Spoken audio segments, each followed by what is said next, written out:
ठीक आहे, आपण आधीच्या व्हिडिओत ना एक कृती करून बघितली होती.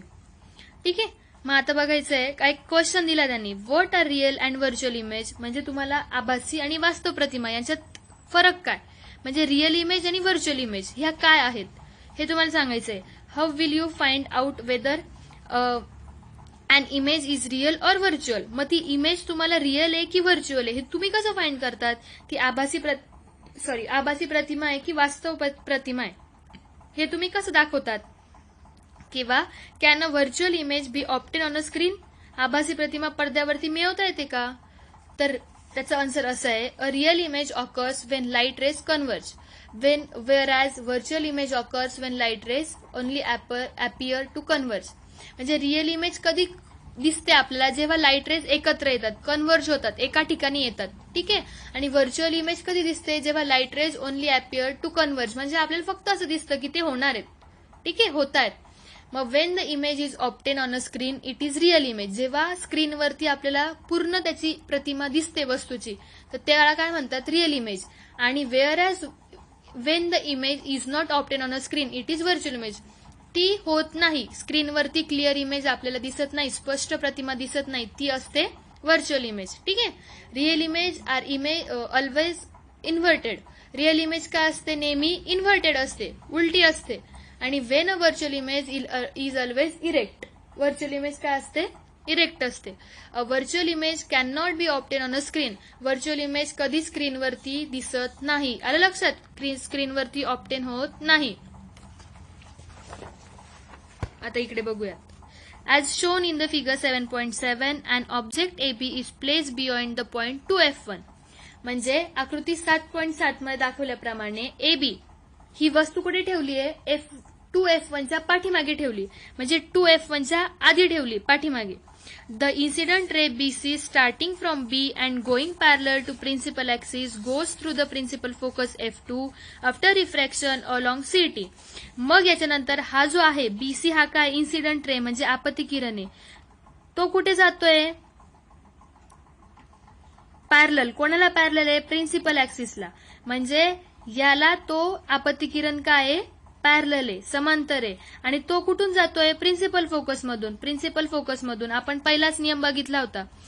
आलं लक्षात, की जेव्हा आपण वस्तू ही जर ही पॅरलल इन्सिडेंट रे जर या प्रिन्सिपल ऍक्सिसला पॅरलल असेल तर तो कुठून जातो, प्रिन्सिपल फोकसमधून जातो. हे मागच्याच व्हिडिओत आपण बघितलं होतं 3 नियमांमध्ये, पहिला नियम होता. मग ती इथे जातं. नंतर after refraction along CT, refraction होऊन हे CT काय झाले, रिफ्रॅक्टेड रे येतो. मग नंतर रे BO, म्हणजे हा काय, हा जो रे BO starting from B and the passing through the optical centre O of the lens going also OS without changing its direction.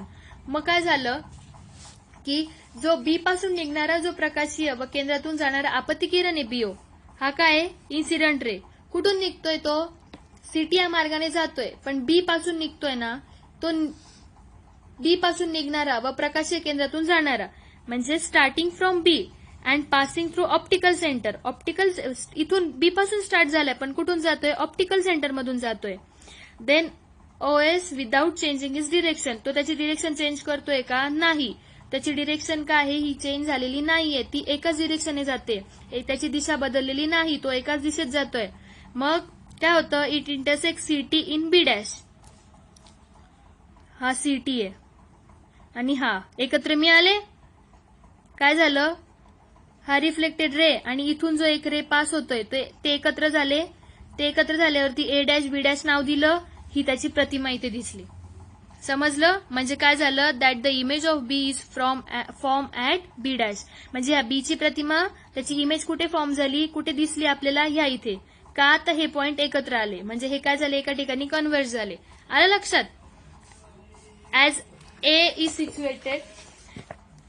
A is situated on the principal axis, its image will also be located along the principal axis at A, vertically above B dash. म्हणजे जर A हा बिंदू मुख्य अक्षर असेल, त्याची प्रतिमा देखील मुख्य अक्षर तयार होईल.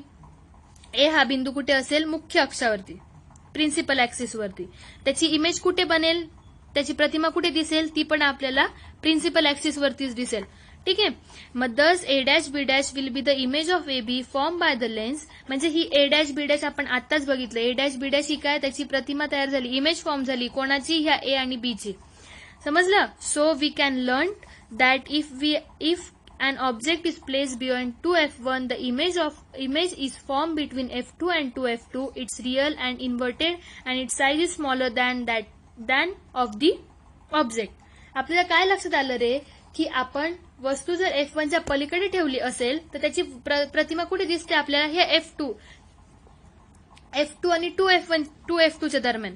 कधी, जेव्हा आपण वस्तू ही 2f1 च्या आधी ठेवलेली असेल, म्हणजे त्याच्या पलीकडे ठेवलेली असेल, तर इमेज कुठे दिसते आपल्याला, त्याची प्रतिमा f2 आणि 2f2 च्या दरम्यान. आलं लक्षात. आणि नंतर तिचा आकार काय होतो, लहान असतो. तसेच ती कशी असते, रिअल इमेज असते आणि ती उलटी दिसते, असे सिद्ध झाले. आलं लक्षात. ती काय झाली, रिअल अँड इन्व्हर्टेड. म्हणजे रिअल इमेज दिसली आपल्याला त्याची, पण ती उलटी दिसली आणि त्याची साईज कशी असते, ही छोटी असते. हे आपलं सिद्ध झालं. आता याच्यात त्यांनी ऑब्झर्व करायला लावलंय. Study Figure 7.8. Determine the position and size and nature of the image formed for different position of an object with the help of ray diagram. चौकटीत दिलेलं आहे तुम्हाला. तर वस्तू वेगवेगळ्या स्थानांवरती ठेवलेल्या आहेत. प्रतिमांचे स्थान, आकार, स्वरूप, नंतर रे डायग्राम, रे तुम्हाला दिलेली पोझिशन. ठीक आहे. मग तुम्हाला त्याच्या किरणाकृतीद्वारे स्पष्ट करायचंय आणि तुमचं ऑब्झर्वेशन काय आहे, तुमचं कन्क्लुजन काय आहे, तर ते तुम्हाला तिथे दाखवायचंय. तुम्हाला लिहायचंय आणि ते तुम्हाला सांगायचंय. लक्षात, मला हे सगळ्यांनी करून दाखवायचं. ठीक आहे. आता आपण मागच्या वर्षी शिकलो होतो की जर आपण त्या लेन्स मधलं अंतर, पोझिशन कुठे, बहिर्गोल, image form by convex lens for different position of the object, म्हणजे बहिर्गोल भिंगाद्वारे मिळणारे विविध प्रतिमा. मी तुम्हाला मागच्या वर्षी पण शिकवलं होतं की जर तसं अंतरावरती आपण जर ठेवलं तर मग काय होतं, ऍट इन्फिनिटी, म्हणजे जर अनंत अंतरावर ठेवलं तर कुठे मिळतील आपल्याला इमेज, कुठे मिळेल तर नाभी, म्हणजे ऍट फोकस f2, म्हणजे f2 वरती मिळेल. नंतर त्याची साईज कशी असेल, खूप लहान असेल. आणि नेचर काय असेल, रिअल आणि इन्व्हर्टेड, म्हणजे वास्तव व उलट. मोस्टली बहिर्गोल भिंगात रिअल आणि इन्व्हर्टेड इमेज आपल्याला जास्त दिसून येतात. बियॉन्ड 2f1, म्हणजे 2f1 च्या पलीकडे जर ठेवलेली असेल तर आपण वरतीच बघितलं, कुठे मिळाली आपल्याला, बिटवीन f2 अँड 2f2, म्हणजे f2 आणि 2f2 च्या दरम्यान. आणि ती कशी होती, स्मॉलर होती, लहान होती आणि रिअल आणि इन्व्हर्टेड होती, म्हणजे वास्तव व उलट होती. नंतर ऍट 2f1, म्हणजे 2f1 येथे मिळाली, त्याची पोझिशन पण त्याची पोझिशन कुठे आली, 2f2 मध्ये. त्याची साईज कशी आली, सेम साईज, म्हणजे लहान आणि समान आकाराची आली, आणि रिअल आणि इन्व्हर्टेड, म्हणजे ती पण वास्तव आणि उलटच झाली. नंतर f1 आणि f2 मध्ये जर ठेवली, f1 आणि 2f1 मध्ये ठेवली तर कुठे मिळेल आपल्याला त्याची प्रतिमेचे स्थान, इमेज कुठे मिळेल, इमेज ऑफ पोझिशन f2 च्या पलीकडे, कुठे 2f2 च्या पलीकडे. आणि कशी असेल, ती मोठी असेल, रिअल आणि इन्व्हर्टेड असेल, म्हणजे ती पण वास्तव असेल आणि उलट असेल. ऍट फोकसवरती ठेवून बघितली तर ती अनंत अंतरावरती मिळेल आणि खूप जास्त असेल तिची साईज इमेजची. आणि अंतर खूप जास्त असल्यामुळे रिअल आणि इन्व्हर्टेड, तिची पण नेचर कसं असेल, म्हणजे उलटी असेल आणि ती वास्तव असेल. जर तुम्ही f1 आणि o मध्ये ठेवली, नाभी आणि प्रकाशीय मध्य यांच्यात जर ठेवली तर काय होईल, on the same side of the lens as the object, म्हणजे वस्तूच्या भिंगाच्या ज्या बाजूस आहे त्याच बाजूस दिसेल. वस्तू भिंगाच्या ज्या बाजूला आहे ना त्याच बाजूला तुम्हाला ती इमेज दिसेल आणि खूप मोठी दिसेल, व्हेरी लार्ज, व्हर्च्युअल आणि इरेक्ट. फक्त ही काय होईल, आभासी आणि सुलट होईल. आलं लक्षात. असे हे आहेत, हे तुम्ही ड्रॉ करून बघायचंय.